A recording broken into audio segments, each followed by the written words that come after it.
Bismillahirrahmanirrahim. Pada kesempatan kali ini kita akan membahas tentang kemabnian dari fi'il madhi dan fi'il amar. Sebelum kita membahas pada pembahasan inti, terlebih dahulu kita mengingat kembali pembahasan-pembahasan terdahulu. Sebagaimana telah kita ketahui bahwa kalimat itu ada tiga. Ada kalimat isim, ada kalimat fi'il, dan ada kalimat huruf. Masing-masing daripada kalimat ini memiliki hukum asal tersendiri. Untuk kalimat isim, hukum asalnya adalah sebagai kalimat mu'rob. Jadi, semua kalimat isim pada asalnya adalah mu'rob. Namun, ada juga kalimat isim yang dihukumin mabni. Kemudian untuk kalimat fi'il, ini hukum asalnya adalah mabni. Artinya seluruh kalimat fi'il pada asalnya dihukumi mabni. Namun ada juga kalimat fi'il yang mu'rob. Dan yang terakhir adalah kalimat huruf, ini semuanya adalah mabni. Penjelasan tentang hukum-hukum asal daripada kalimat ini telah kita bahas pada pembahasan terdahulu. Untuk saat ini, fokus pembahasan kita adalah hukum asal kalimat-kalimat fi'il yang dihukumin mabni. Yaitu yang akan kita bahas pada saat ini adalah fi'il madhi dan fi'il amar. Untuk fi'il mudhari' kita akan bahas pada pembahasan terpisah. Kita mulai dari fi'il madhi. Fi'il madhi semua hukumnya adalah mabni. Kemabnian daripada fi'il madhi itu ada 3 macam. Kita mulai dari yang pertama, ada kalanya fi'il madhi itu dimabnikan sukun. Fi'il madhi dimabnikan sukun manakala fi'il madhi tersebut bersambung dengan dhamir rafa mutaharrik. Dhamir rafa mutaharrik adalah dhamir yang dalam keadaan rafa bisa jadi karena dia berkedudukan sebagai fa'il atau naibul fa'il, kemudian mutaharrik karena dhamir tersebut berharkat. Baik berharkat fathah, dhammah maupun kasroh.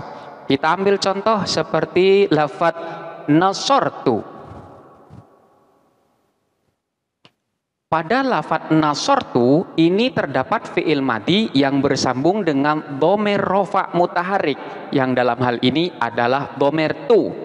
Dhamir tu ini adalah dhamir yang dalam keadaan rafa karena dalam susunan ini dia berkedudukan sebagai fa'il dan fa'il hukumnya rafa.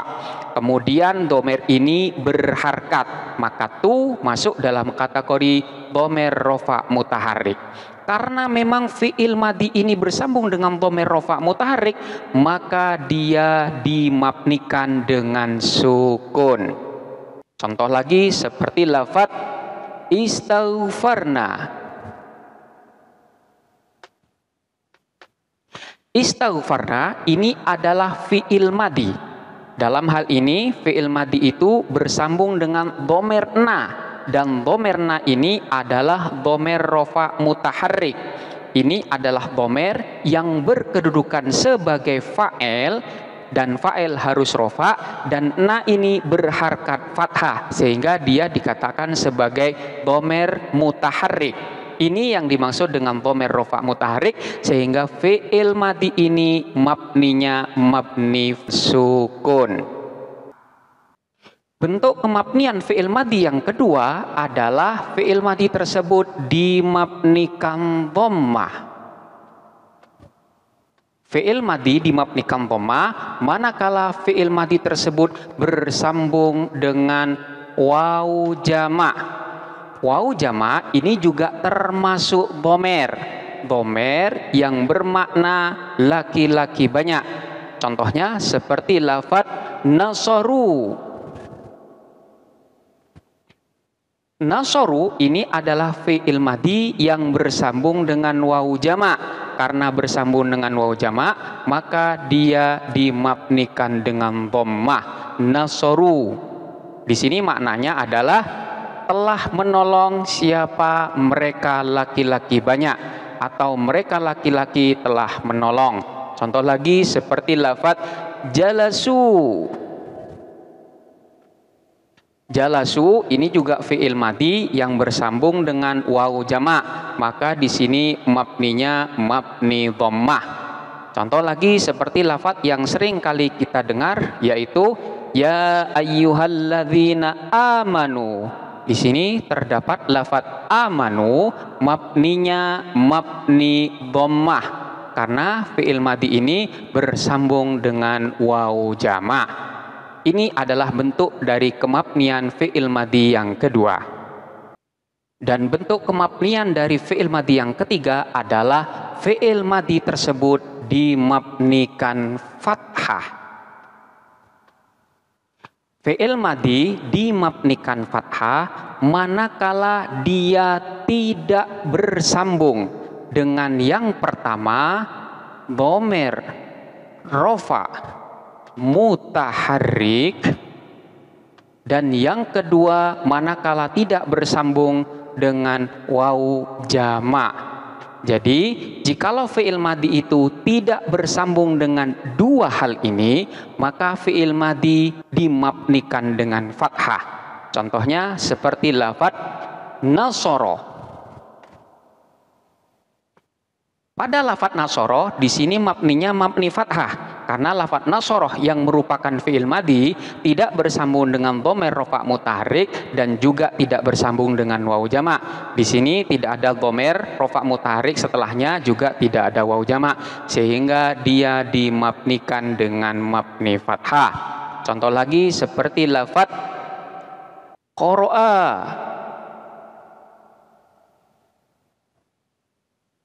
Qara'a ini adalah fi'il madi yang dimabnikan fathah karena tidak bersambung dengan dua hal ini. Alif yang jatuh setelahnya fi'il madi ini bukan merupakan dhamir rafa' mutaharrik, sekalipun alif ini juga termasuk dhamir. Dia tidak bisa dimasukkan dhamir rafa' mutaharrik karena alif ini sekalipun dhamir rafa' tapi dia tidak mutaharrik, dia tidak berharkat. Sehingga karena memang dia tidak berharkat, maka tidak bisa masuk dalam kategori dhamir rafa' mutaharrik. Tapi dia dimasukkan dalam kategori dhamir rafa' ghairu mutaharrik. Jadi ingat ya, yang dimabnikan fathah manakala tidak bersambung dengan dhamir rafa' mutaharrik. Manakala bersambung dengan dhamir rafa' ghairu mutaharrik, maka dia masih dimabnikan dengan fathah. Contoh lagi seperti lafaz akalata. Akalata ini juga bersambung dengan alif tasniyah. Dan alif tasniyah sama dengan lafaz qara'a, ini merupakan dhamir yang tidak berharkat. Tak yang berada pada lafaz akalata ini adalah tak taknis sakinah. Awalnya taknya ini sukun, akalat, kemudian bersambung dengan alif tasniyah. Taknya ini kemudian diberi harkat fathah untuk menyesuaikan dengan alif tasniyah. Manakala dia tidak diberi harkat tetap sukun, maka di sini akan terjadi dua huruf yang sukun, yaitu ta kemudian alif, dan ini tidak diperkenankan manakala bertemu langsung. Oleh karena itu salah satunya wajib diberi harkat, dan huruf yang bisa diberi harkat dalam hal ini adalah huruf ta, sementara huruf alif selamanya tidak bisa menerima harkat. Harkat yang cocok dengan tak dalam hal ini adalah harkat fathah karena untuk menyesuaikan dengan alif tasniyah yang jatuh setelahnya, sehingga di sini dibaca akalata. Di sini juga sama mabninya dengan mabni fathah, tidak dimabnikan sukun karena alif tidak termasuk dhamir rafa' mutaharrik. Ini adalah bentuk-bentuk kemabnian daripada fi'il madi. Jadi kemabnian dari fi'il madhi itu ada 3. Yang pertama mabni sukun, kemudian mabni dhamma, dan nomor 3 mabni fathah. Dimabnikan sukun manakala fi'il madhi bersambung dengan dhamir rafa' mutaharrik, dimabnikan dhammah manakala bersambung dengan wawu jamak, dan dimabnikan fathah manakala tidak bersambung dengan kedua-duanya ini. Jadi inilah kemabnian dari fi'il madhi. Selanjutnya adalah kemabnian dari fi'il amar. Jadi fi'il amar ini sama dengan fi'il madhi, hukumnya adalah mabni selama-lamanya. Kemabnian daripada fi'il amar itu juga ada 3 sebagaimana fi'il madhi. Mabni yang pertama adalah dia dimabnikan dengan sukun. Fi'il amar dimabnikan dengan sukun manakala fi'il amar itu merupakan fi'il shahih akhir dan dia tidak bersambung dengan sesuatu. Yang dimaksud dengan fi'il shahih akhir itu apabila kalimat fi'il tersebut huruf akhirnya tidak berupa huruf illat. Dan yang dimaksud dengan syai'un atau sesuatu itu adalah alif tasniyah, wawu jamak, dan ya muannas mukhatabah. Jadi fi'il amar dimabnikan sukun manakala fi'il amar itu berupa kalimat fi'il yang shahih akhir, yang huruf akhirnya tidak berupa huruf illat, dan fi'il itu tidak bersambung dengan alif tasniyah, wawu jama, atau ya muannas mukhatabah, sehingga fi'il amar itu dimabnikan sukun. Contohnya seperti lafaz uskun. Uskun ini adalah bentuk dari fi'il amar yang dimabnikan sukun. Fi'il amar ini dimabnikan sukun karena dia merupakan fi'il shahih akhir, yaitu huruf akhirnya tidak berupa huruf illat. Pada lafaz uskun, huruf akhirnya adalah huruf nun, dan nun bukan huruf illat. Kemudian lafaz uskun ini juga tidak bersambung dengan sesuatu, tidak bersambung dengan alif tasniyah, tidak bersambung dengan wawu jamak maupun ya muannas mukhatabah, sehingga fi'il amar ini dimabnikan sukun. Contoh lagi seperti lafaz khudh. Khudh ini juga bentuk dari fi'il amar yang dimabnikan sukun. Khudh ini karena fi'il amar berupa fi'il shahih akhir dan tidak bersambung dengan sesuatu. Contoh yang lain seperti lafaz istaghfir. Istaghfir ini adalah fi'il amar yang dimabnikan sukun pula karena di sini bentuknya berupa fi'il shahih akhir dan tidak bersambung dengan sesuatu. Ini adalah bentuk kemabnian dari fi'il amar yang pertama, yaitu dimabnikan sukun.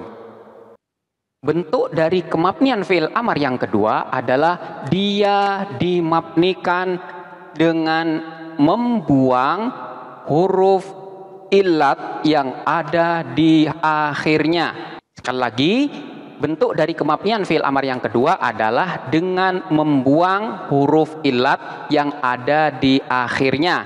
Ini terjadi manakala fi'il amar itu berupa fi'il mu'tal akhir yang tidak bersambung dengan sesuatu.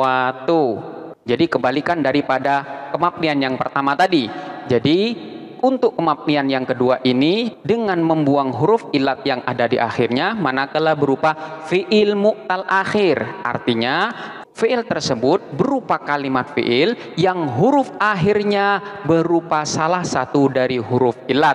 Bisa berupa alif, bisa berupa wawu, ataupun bisa berupa ya. Selanjutnya fi'il tersebut tidak bersambung dengan sesuatu, artinya tidak bersambung dengan alif tasniyah, tidak bersambung dengan wawu jamak, ataupun tidak bersambung dengan ya muannas mukhatabah. Kita ambil contoh seperti lafaz ud'u. Ud'u ini adalah bentuk dari fi'il amar. Fi'il madinya adalah da'a, yad'u, ud'u. Pada lafadz ud'u ini adalah termasuk dari fi'il mu'tal akhir, karena huruf akhir daripada fi'il amar ini berupa huruf ilat. Dalam hal ini adalah huruf wawu, ud'u. Dan bentuk fi'il amar ini tidak bersambung dengan sesuatu. Dalam hal ini kemabniannya adalah dengan membuang huruf ilat di akhir kalimatnya. Jadi ud'u ini tinggal dibuang wawunya menjadi ud'u. Jadi ini adalah bentuk fi'il amar setelah membuang huruf ilatnya. Ud'u menjadi ud'u. Contoh selanjutnya seperti lafadz irmi. Irmi ini adalah bentuk dari fi'il amar dari fi'il madi roma. Roma yarmi irmi. Irmi ini adalah fi'il amar yang tanda kemabniannya adalah dengan membuang huruf ilat. Karena di sini bentuknya berupa fi'il mu'tal akhir, yaitu diakhirin dengan huruf ilat, dalam hal ini huruf ya, dan dia tidak bersambung dengan sesuatu. Maka di sini tanda kemabniannya dengan membuang huruf ilat, yaitu ya yang ada di akhirnya. Irmi menjadi irmi. Kemudian contoh lagi seperti lafadz ikhsha. Lafadz ikhsha ini juga berupa fi'il amar dari lafadz khosya yakhsha. Ikhsha.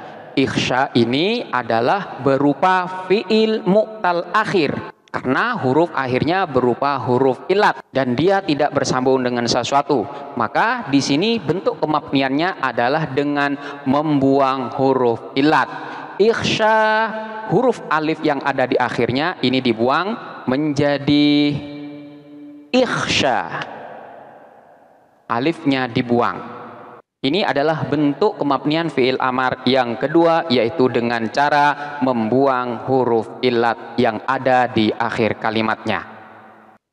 Dan bentuk kemabnian dari fi'il amar yang ketiga adalah dia dimabnikan dengan membuang nun yang ada di akhirnya.